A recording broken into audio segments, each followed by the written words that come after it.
আন্তর্জাতিক খ্যাতিসম্পন্ন মুফাসসিরে কুরআন মাওলানা দেলোয়ার হোসেন সাঈদী ১৯৭৯ সালে জামায়াতে ইসলামীতে যোগ দেন। কর্মজীবনের দীর্ঘ ১২ বছর পর রাজনীতিতে আসেন তিনি। ১৯৯৬ ও ২০০১ সালে দুবার সংসদ সদস্য নির্বাচিত হন। বর্তমানে জামায়াতের নায়েবে আমিরের দায়িত্বে আছেন মাওলানা সাঈদী। তার জীবন কর্মের কিছুটা তুলে ধরছেন একরামুল হক সায়েম। ১৯৪০ সালের ১ ফেব্রুয়ারি পিরোজপুরের সাইদখালী গ্রামে জন্ম নেন দেলোয়ার হোসেন সাঈদী। পিতা মাওলানা ইউসুফ সাঈদীর প্রতিষ্ঠিত মাদ্রাসা থেকে প্রাথমিক শিক্ষা নেন তিনি। ১৯৬২-তে সারসিনা মাদ্রাসা থেকে কামিল পাশ করেন। এরপর ভাষা, ধর্ম ও দর্শন সহ নানা বিষয়ে গবেষণাও করেন তিনি। এই জনগণ আমার জন্য আসে না, এই জনগণ আসে আল্লাহর কোরআনের জন্য। ১৯৬৭ থেকে দেশ বিদেশে কোরআনের দাওয়াতি কাজ শুরু করেন মাওলানা সাঈদী। এ কাজে তিনি ৫০টিরও বেশি দেশ ভ্রমণ করেন, চষে বেড়ান দেশের নানা প্রান্তে। বিড়ালের মতো ৫০০ বছর বেঁচে থাকার কোনো লাভ নাই, সিংহের মতো ১ ঘন্টা বাঁচতে চাই। এ পর্যন্ত তার লেখা ৭২টি বই প্রকাশিত হয়েছে। এর মধ্যে তাফসিরে সাঈদী ও সিরাতে সাইদুল মুরসালিন অন্যতম।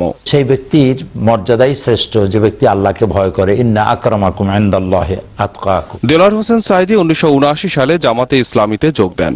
১৯৯৬-তে তিনি পিরোজপুর সদর আসন থেকে নির্বাচিত হয়ে সংসদীয় দলের নেতা মনোনীত হন।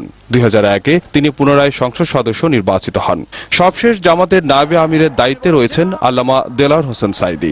১৯৭৩ সন পর্যন্ত আমি বাংলাদেশের কোন রাজনৈতিক দলের নেতা এবং কর্মী ছিলাম না। আমি রাজাকার নই। ধর্মীয় অনুভূতিতে আঘাত দেওয়ার অভিযোগে ২০১০ সালের ২৯শে জুন শাহজাহানপুরের শহীদবাগের বাসা থেকে গ্রেপ্তার হন তিনি। পরে তার বিরুদ্ধে ১৪টি মামলা দায়ের করা হয়। ৩ আগস্ট আন্তর্জাতিক অপরাধ ট্রাইব্যুনাল গ্রেপ্তারি পরোয়ানা জারি করলে মাওলানা সাঈদীকে ওই মামলায় আটক দেখানো হয়। ৪ ছেলের জনক সাঈদীর আটক অবস্থায় বড় সন্তানের মৃত্যু হয়। সন্তানের লাশ কালে করার চাইতে বড় বোঝা বাপের জন্য আর কিছু নাই। এর কিছুদিন আগে মারা যান তার মা। প্যারোলে মুক্তি পেয়ে এই ২ আপনজনের জানাজায় ইমামতিও করেন তিনি। ২০১১ সালের ৩ অক্টোবর সাঈদীর বিরুদ্ধে ২০টি অভিযোগ এনে চার্জ গঠনের আদেশ দেয় ট্রাইব্যুনাল।